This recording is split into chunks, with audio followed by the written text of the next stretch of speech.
Чувашским полицейским понадобились сутки, чтобы задержать подозреваемого в совершении смертельного наезда.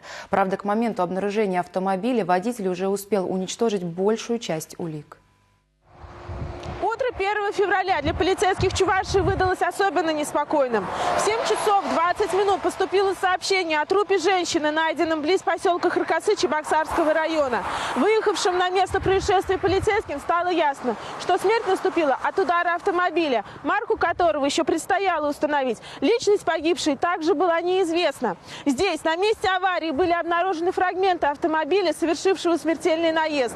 Стало ясно, что с момента ДТП прошло уже более 3 часов. Чтобы раскрыть это преступление, полицейским предстояло проделать огромный объем работы. Каждая минута была на счету, потому что после подобных происшествий водители стараются очень быстро устранить все улики. Спустя 20 минут после получения сообщений в МВД по Чувашии объявили план «Перехват», но он не дал ожидаемых результатов. К тому времени инспекторы ГИБДД установили, что женщину сбила грузовая «Газель», и место аварии ее водитель покинул с явными повреждениями, которые не могли остаться незамеченными.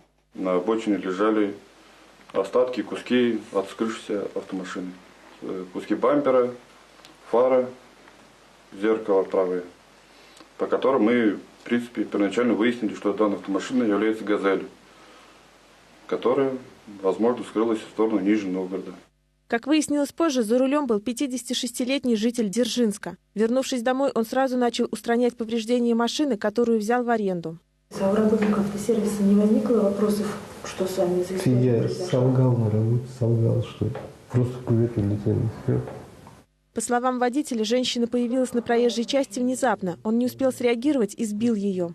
Так как все следы вели у нас в Нижний Новгород, туда выехали наши сотрудники, установили владельца транспортного средства. Автомашина уже в гараже стоит в полуразорванном состоянии.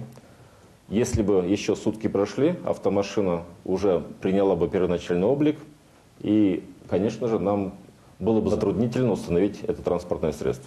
К тому времени была установлена и личность погибшей. Под колеса грузовика попала 35-летняя жительница города Кстово Нижегородской области. Все обстоятельства произошедшего выясняют следователи. Мужчина доставлен в Чувашию, ему грозит уголовное наказание.